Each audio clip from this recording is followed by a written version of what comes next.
But yeah, so just to finish the review in a way, that 1.6 was kind of about these functions, e and log, which we talked about, and we said they're inverses of each other, but we didn't do too much with it. I just want to say, you know, can you, this is an algebra problem.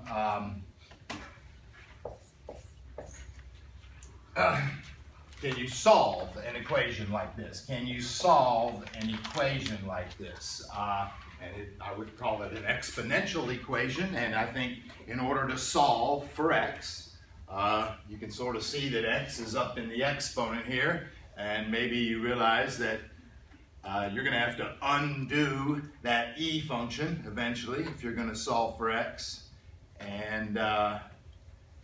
and if you're going to undo that e function, I think you'll need his inverse, which is a natural log, yeah. But not first. There's some algebra to do first, but maybe I'm just sort of painting the big picture here. Since this is an exponential equation, in order to solve it, you'll need a logarithm. But there's some moves, just regular algebra moves you do first, of course. I mean, you're trying to get the x by itself, is what solve means. Any suggestions? 35. Thank you. Subtract 35. Subtract 35. That's nice basic algebra. That leaves me here 665, I guess. I just made this problem up out of the blue. Any other suggestions? Divide by 5. Divide by 5. That's kind of crucial. You know, you might think, you know, again, eventually you need a logarithm. But the logarithm is going to cancel this base e. But the logarithm can't cancel the base e when the 5's in the way. So we need to get rid of that 5. You're right. It's divide by 5. Divide by 5. And that exposes the e. It exposes the base e. 133. What did you say? 133. 133. Thank you very much. But now I want to kill the e. And I don't mean to be violent. Sorry about that. I want to cancel the e. And I use his inverse, which is the natural logarithm. Yeah. Right. So I natural log both sides. Right. That's, you know, again, you know this. I'm reviewing algebra with you, and the natural log cancels the e. This 3x just kind of comes down onto this line. This natural log of 133 is some kind of a number.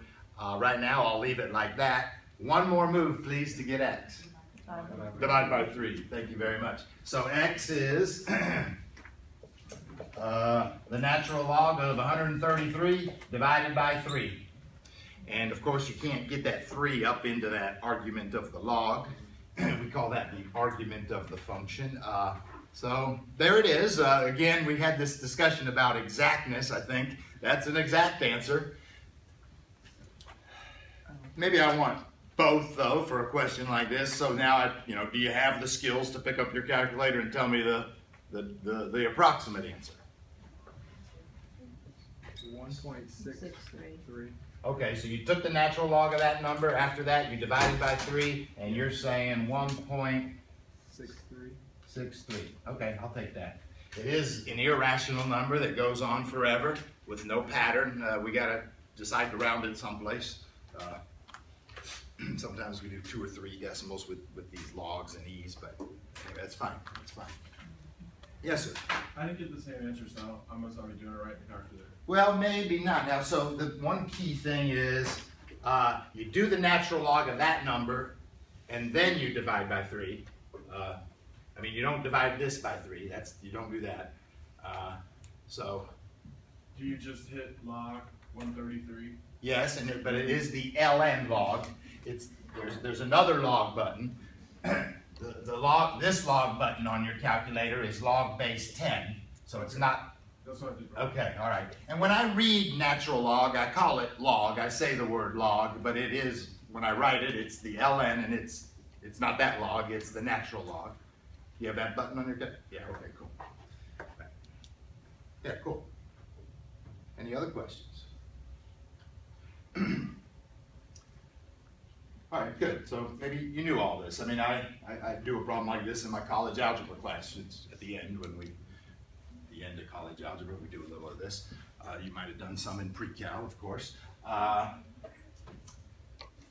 watch this. So what we just did was, this started as what's called an exponential equation, and I wanted to solve for x. And ultimately, somewhere I needed a log, a natural log.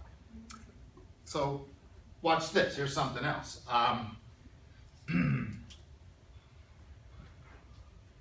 Here's something else.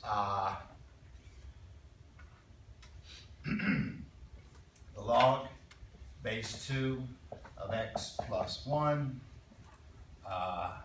minus the log base 2 of x equals 4. I hope this works. You never know when you make up this stuff.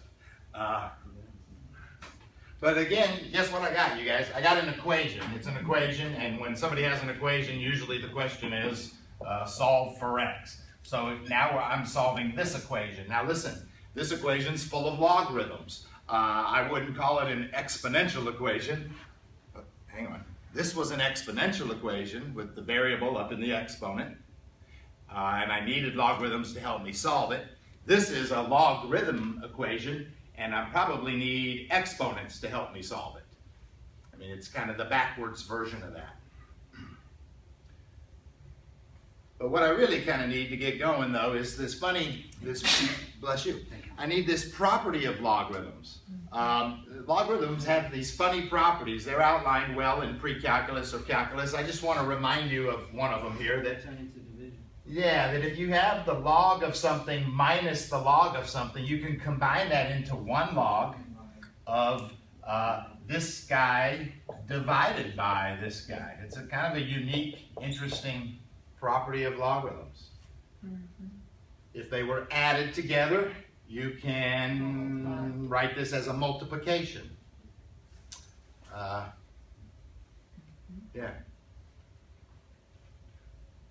There's actually another interesting property of logarithms, a third property, but it's not needed here. But I did need that idea. And then to solve for x, maybe you want to kill the logarithm. Sorry about that. You want to cancel the logarithm. So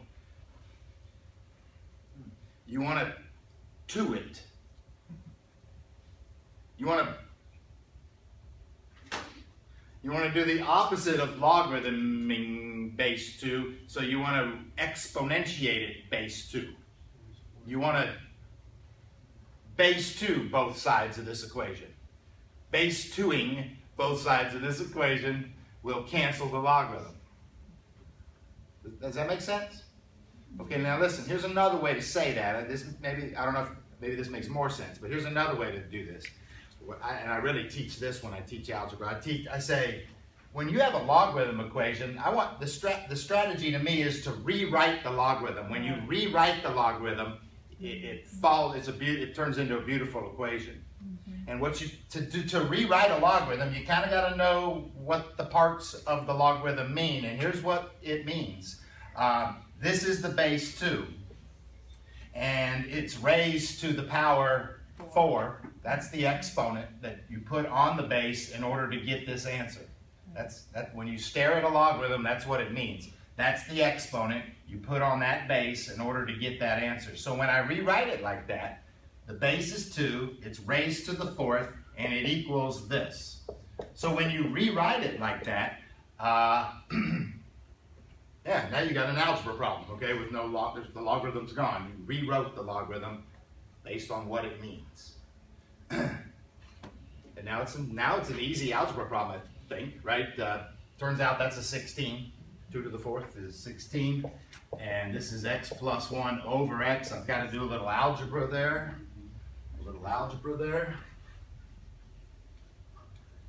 What would you do? Multiply both sides by x. Multiply the x up here, in other words. Multiply both sides by x. That's algebra. Subtract that x. 15x equals 1. Divide by 15. Beautiful. Beautiful, beautiful little problem. We solved for x.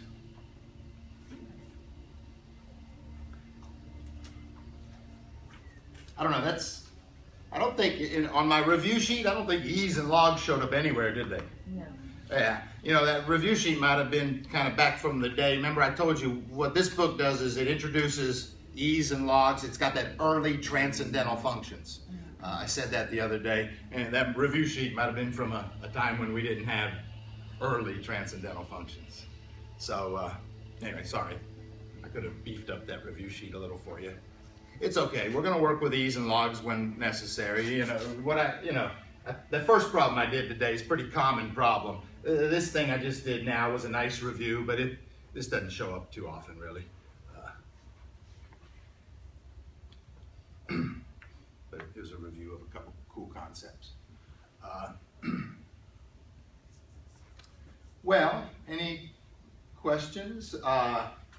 Maybe I'm done talking for a while. You got any questions anywhere from the book, from chapter 1, or from the review sheet that you need to turn in Monday? You can ask me anything. Maybe it's all too easy.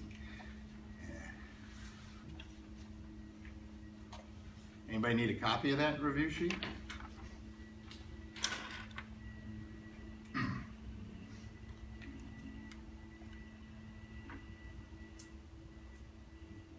Well, I know.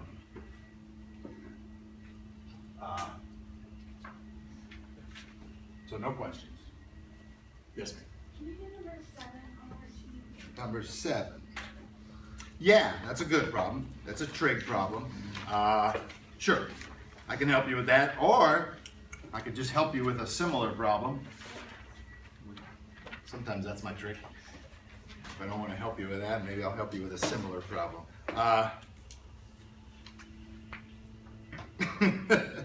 Or I could just gamble here.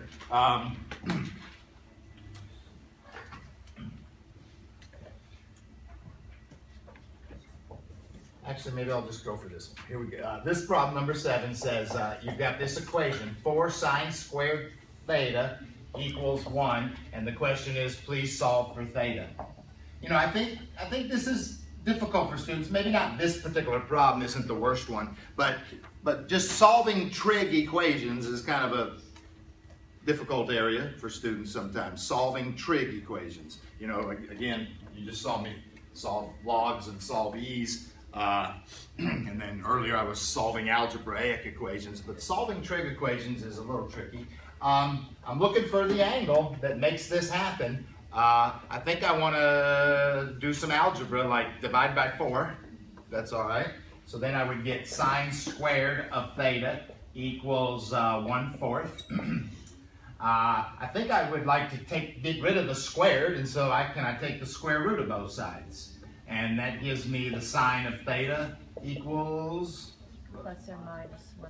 Good. When you do the square root of both sides, you need that plus and minus. Right. Losing the plus and minus loses half your answers, I think. Yeah. So anyway, good. That's 1/2. And so I can stare at this and say, I'm looking for the angle whose sine is 1/2. Now, I've got that memorized. If you've memorized your unit circle, maybe you have it memorized.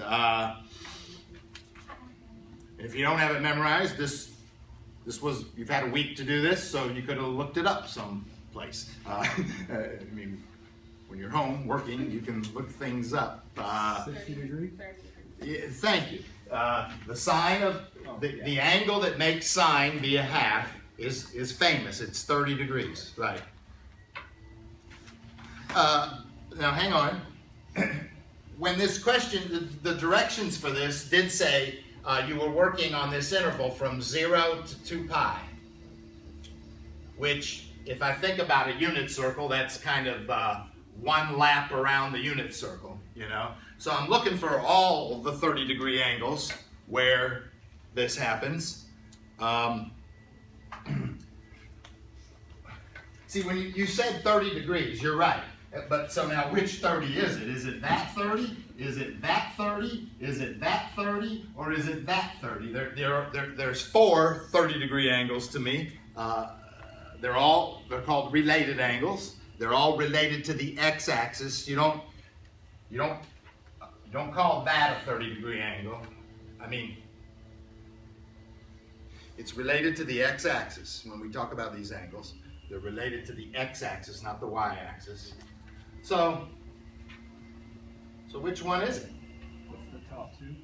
Well, bless you. Here comes another piece of knowledge about trig. You're right. The sine function is positive in the top two quadrants. The sine function is negative in those bottom two quadrants. Well, we need it to be both. So which ones is it? It's all four of these. Yes, yes, yes. So now what are their names? That first one's 30. Well, I'll just talk in degrees for a minute, but you're right. That's 30. What's this one? 150. 150, because it's 30. Look, it's 30 behind the 180, right, you guys? That's 180. It's 30 before that, so it's 150. 210. 30 after 180 is 210. And 30 over here, that's 30 degrees shy of 360, so it's 330. I mean, good. You know, one thing I know is anytime we do a little trig in this class, and especially kind of, anyway, that's kind of a weak area. I kind of know that. But some of you are strong. You know what you're doing here. And then there's some that are a little weaker in trig. So we did okay there. Now, those are the answers. Now, but because I was working on this interval from 0 to 2 pi, and because I'm in calculus where I really kind of want numerical answers, then I don't want that degree symbol on there. And therefore, I do want these in radians. And so I can convert all of them to radians. Do you know how to convert any angle to radians? Multiply by pi over 180.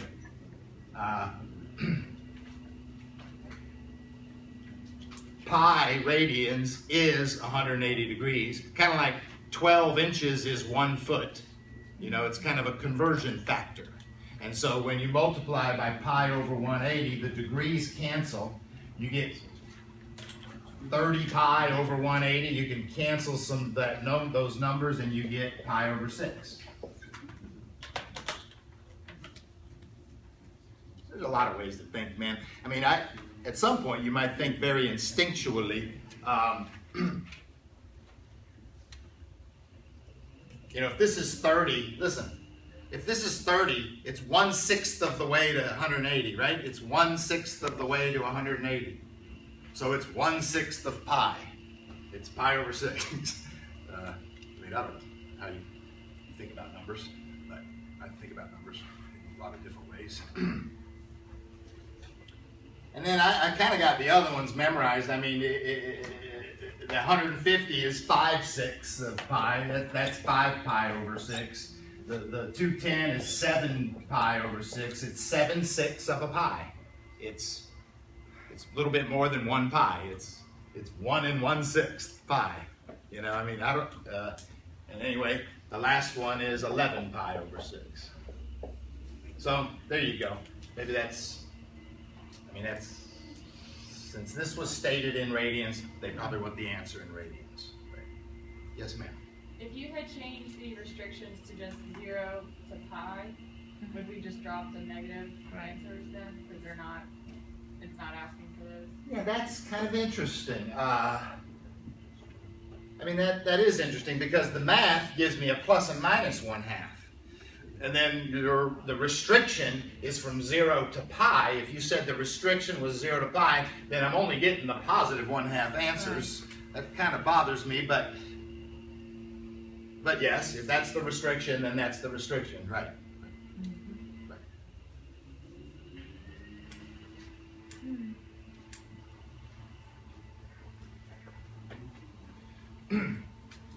You know what helps me? I don't know, I'm going to say something about trig. I'm going to say 2 things about trig here. Have you ever heard of that famous Native American princess that helped Lewis and Clark get across the Sokotoa? You heard of her? Yeah. Oh wait, what was her name? Oh, yeah, Sacagawea. Right. Sorry about that. She was a famous. Yeah, sorry. Anyway, right, it's not her. Why did I say that? I don't know why I said that. But anyway, SOHCAHTOA is just a phrase. It reminds me of Sacagawea. But it's just a phrase that helps you memorize this. They call this a mnemonic device, I guess. I don't know. It helps you memorize that sine is opposite over hypotenuse in any right triangle. I mean, this is almost the definition of what these trig functions are. In any right triangle, if that's the angle, you call that side the opposite. You call this side next to it the adjacent. And it's not confusing. Maybe somebody might want to call that the adjacent, but no, no, no. There's clearly one hypotenuse, don't you think? So that's the hypotenuse. And it's just true that the sine of an angle is the ratio of the opposite over the hypotenuse. I mean, this is basic trig, but I'm just going to remind you quickly. The cosine of the angle is the adjacent over the hypotenuse, and the tangent of the angle is the opposite over the adjacent. So those three ratios are what defines those three famous trig functions. By the way, the reciprocal of those things are the other three trig functions. Secant, cosecant, and cotangent are the reciprocal of those things we just discussed. But knowing that, and then knowing this, check this out. This is a very famous triangle. If this angle is 30 degrees, what's this angle? 60. And then this is always, this 30, 60, 90 triangle always has these proportions. That's a 1, that's a 2, and that's the square root of 3. Well, it's those proportions. If this was a 10, this would be a 20, and this would be 10 square roots of 3. I mean, it's always those proportions. Reduced down, it's 1, 2, and square root of 3. So now, what's the sine of 30 degrees based on these ideas? The sine of 30 degrees is 1/2, right? The cosine of 30 is square root of 3 over 2. What if you want the sine of 60? Then you look at the 60, and who's opposite the 60? Square root of 3 over 2, right. So that the opposite and the adjacent can change depending on which angle you're talking about. So that thought, and maybe this thought too. Here's one more famous triangle. If it's a 45-degree triangle, if it's a 45-degree triangle, this is 45, this is 45, and you always have these proportions. 1, 1, and the square root of 2. So what's the cosine of 45? The cosine of 45 degrees is 1 over the square root of 2. Yes, it is.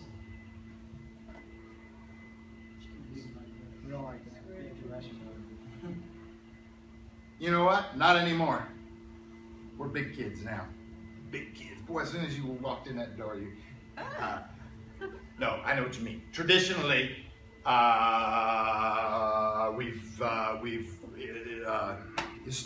traditionally, we say we don't like irrational numbers in the denominator of a fraction. We do not like we want to rationalize the denominator. The truth is, nobody cares about that anymore. Well, maybe somebody does, but I don't.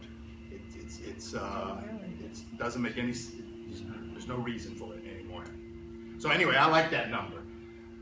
I like that number, but it's good for y'all to know that it's equivalent to the other number that you might have memorized, which is, you're saying if you did rationalize the denominator,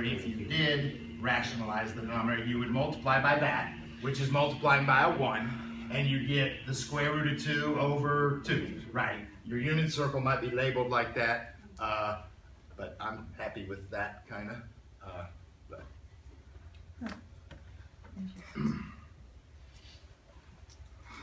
But I don't know, man. What did I just do? I mean, if I was going to sum up trig and say, what is the 2 or 3 things you need to really, it's kind of right here. Will help you a lot. Well, sort of. There's other things you need to know. There's a whole course called trigonometry. But that's some kind of basics that will help. I mean, anyway. Yeah. I have these memorized. I have these are famous ratios memorized, famous triangles memorized. I know their proportions. Let me just help you with one thing. The smaller angle has the smaller side opposite it. So if you're trying to figure out where these numbers go, the smaller angle has the smaller side opposite it. The larger angle has the larger side. The hypotenuse is actually the longest side, of course.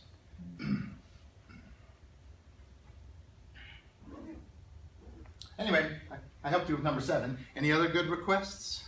I was thinking number 8. You would say number 8. Yeah, now, maybe I won't help you too much with that. I mean, here's all that question is. All that question is, maybe you thought it was more than this. Really, it's a graphing calculator question. So you're not supposed to know how to do that by hand, really. So this is, pick up your graphing calculator, type that function into your graphing calculator, and set your graphing calculator for a nice window from -10 to 10. And then just basically kind of try to whatever your calculator tells you, kind of try to replicate that graph for me. I mean, that's all that question is can you type that into your calculator correctly, set up a good window, and then copy it onto a piece of paper. That's what that is. But could be some slight issues with that. If you type that function, what was it? Y = 5 Cosine x minus 2 sine x. Okay, so it's a lot like that problem I opened with when we started this class Monday. I kind of had something kind of like that. I think these are beautiful functions when you add a couple of trig functions together, especially when their arguments are different. That means their angles are, this one's an x, this one's a 3x. That kind of puts some nice loops and hoops into the thing. But that's what it is. Can you type this into your graphing calculator, get a good picture, and just draw it for me? Now, it's supposed to be easy, it's supposed to be cool, but there is one huge issue you could run into. I think I talked about this Monday. Maybe you know, what is the issue some students might have if it's not working out too well? Yeah, you typed it in wrong, maybe. When you type it, when you try to graph these trig functions, you probably should be in radian mode instead of degree mode. If you're in degree mode trying to sketch a trig graph, it won't look good. It won't look right. So you got it. That's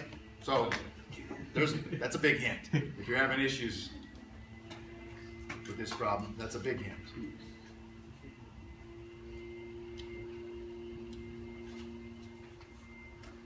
Listen, I think I used to say,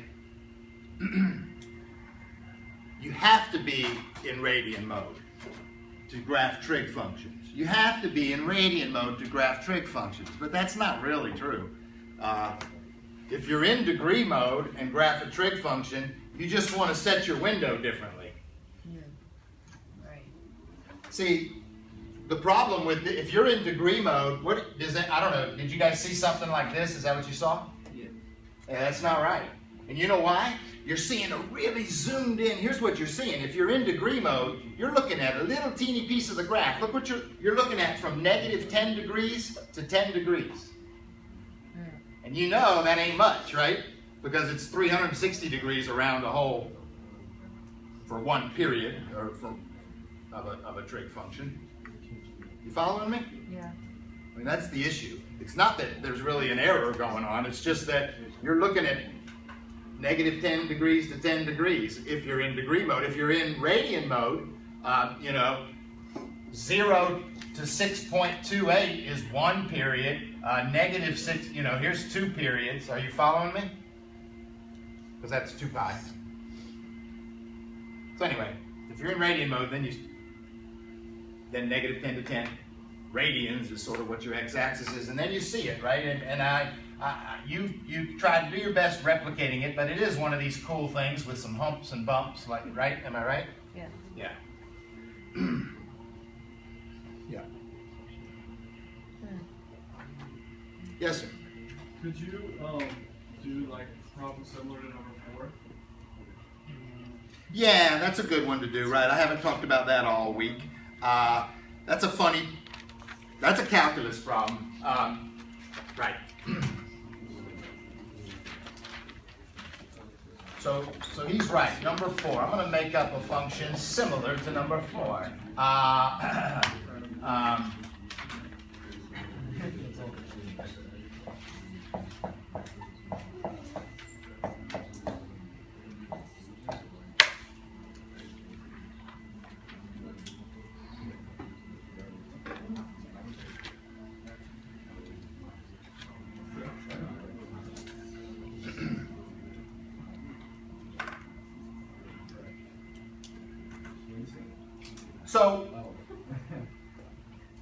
So we'll be doing this. This is this thing. It's this f. Do this f of x plus delta x minus f of x all over delta x. I mean that's a fun thing to do. Well, and it's called the difference quotient, is what it's called. It's called the difference quotient, I guess. It's what it's called. It's a very famous thing in calculus. I'll explain later what it is. We need it in calculus. So right now we'll just practice doing it for this function. Here's one of the things you need to know. That delta x is like a totally separate variable than x. So you can get confused with that, I think. You might, so if you have a, it's just a separate variable. And in fact, in some books, in some places, they call it h. That makes it a little easier. Then you know it's a separate variable. But if you don't mind, I mean, it's delta x and just, it's different than x. Just treat it like a separate variable. Anyway, I want to do this to that function. And some students get confused with the plugging in aspect. See, if I want to do this, so let's start here. What does this say to do? It says, go to your function and stick in an x plus delta x. This says, go to your function and plug in x plus delta x. So I'm going to do that. Okay, here's my function. I got to plug in an x plus delta x. Okay, I got to plug in an x plus delta x minus 5. Are you following me? I just did that. I went to my function and I plugged in an x plus delta x. Like you're supposed to plug stuff in. Okay, now I'll do this. Minus, and when I subtract something, I'm going to put parentheses on it and distribute my subtraction symbol, you know that. But I'm subtracting now the function, f of x, which is just the function, f of x. These pens are weak today. It's one of my pet peeves, weak ink.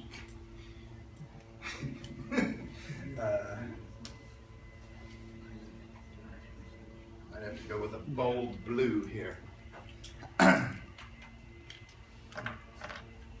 Oh, I forgot. Brought a fresh one. Hidden in my pocket.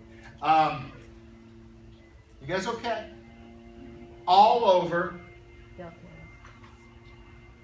delta x. All right, so good. You did it. Thank you. Good job. Except you should simplify it. All right, so now it's a matter of doing some algebra and simplifying this. And the thing is, what's cool about this difference quotient is it really does simplify greatly, almost every time. But you gotta, it's a little tedious, and you gotta watch it, don't make mistakes, and work on simplifying it. Maybe I should have told you to turn your paper sideways. It's kind of a long problem. I'm gonna just move up here where I got a little room, and what am I gonna do? Distribute everything. Okay, I would start distributing, but actually, this needs to be foiled out first, before I can distribute this. Yeah. So I gotta foil this out, which is gonna be an x squared Plus 2x. plus 2x delta x. That's the middle term you get when you foil that out, plus a delta x squared. And it's a delta x squared. Oh, and then I do need to distribute the -3. I'll do that next, I guess. let me keep going here. I'll distribute the 8. 8x plus 8 delta x minus 5. Plus 3x. Distributing this is a plus 3x squared. I'm going to start to go off camera if I go too far. Negative 8x You're already Plus 5. and plus 5. He's off. Am I really? Probably. Yeah. I'm supposed to be able to handle both lines. I'm supposed to be between those lines. Oh yeah, somebody kicked it, you guys. Okay, getting there. Alright. Wow, Over delta. that's that X. numerator Over delta. over delta x. Okay. All right, well, now I got more writing to do because I got to distribute that negative 3, right? Yeah. All right, let me do all this writing over again.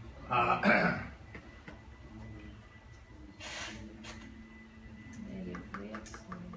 Negative 3x squared, negative 6x delta x, negative 3 delta x squared, plus that 8x, plus the 8 delta x, minus the 5, plus the 3x squared, minus the 8x, plus the 5.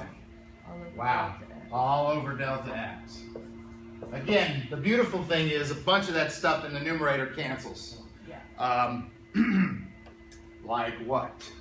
Like the negative 3x squared with the positive 3x squared. Yeah. 8x and negative 8x. The positive 8x with the negative 8x. Negative 5 and positive. The negative 5 and the positive 5. Yes, ma'am? I was doing this in the tutor center out in Citrus, because that's where I live. Yeah. And he said basically, if you're doing this problem, because I told him, he's like, you don't remember this from pre-cal? I said, nope. I'm like, wait a second. But he said, you know you're on the right track if your original function cancels out. Oh, okay. Well, that second half, that original function, gets completely canceled out. You're right. That second piece gets completely canceled out. Okay, that should happen, I guess, every time. Okay, that might be true. I think that's true. Yeah. Here's one thing I know, that everybody who doesn't get canceled out, everybody who's left should have a delta x in them. I do know that's another little hint. Everybody that's left should have a delta x in them. And then there's this delta x down here. So that what's the next step? Canceling it. The technically maybe the way to cancel it though is maybe in the numerator, if everybody has a delta x, you factor it out. You factor out the delta x in the numerator. What does that leave me with? Negative 6x. Negative 6x minus 3 delta x. Right, you guys? I factored one out. Yeah. And a plus 8. And then it's all over delta x, and now you cancel it maybe. So it's canceled, and we are finished. Yeah. We are finished.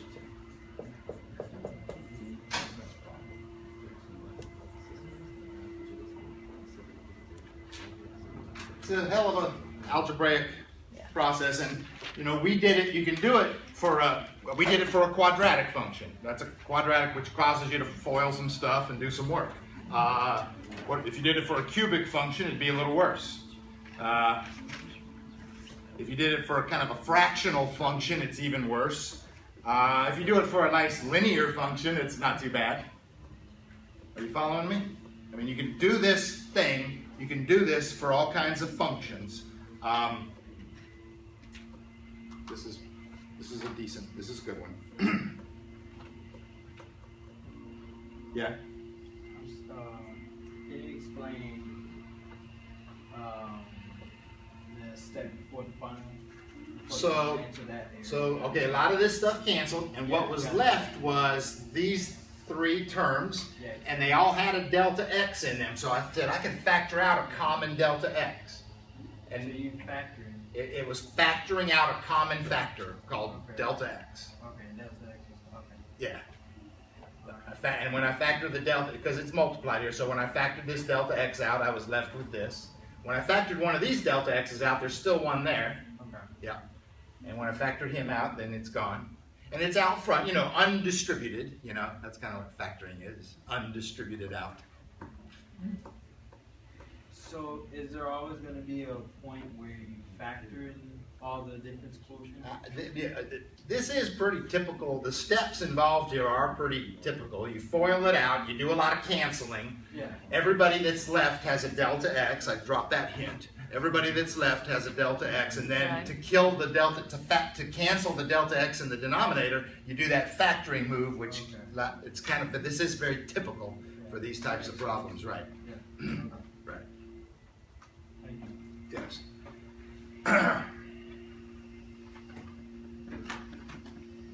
You know, I want to say this. You know, this is an important, crucial aspect of calculus that we will elaborate on. Right now, I'll just want to say a little hint of elaboration here. Listen, you know, when you have f of something, you know, that's a y value, right, you guys? Right. And then I'm sort of subtracting another y value, right? Another, you know, these are two function values, and those are y values. So if you're subtracting two y values, that's like a change in y Right. over a change in in x, which is a slope. slope. So that's what's going on here, actually. I mean, I'm just asking you to do this math and act like little robots. Come on, robots, do the math. But human part of you, what the hell's going on? And it's kind of a slope. It's a slope of, and then you might say, well, this is a parabola. Parabolas don't have a slope, but if you remember Monday's class, we did the slope of a tangent line. So curves can have slopes. If you talk about the slope of the tangent line, that's calculus. I better shut up. We'll get there. Makes sense now. But that's what this exercise is. It's some type of a slope. We'll talk more about it.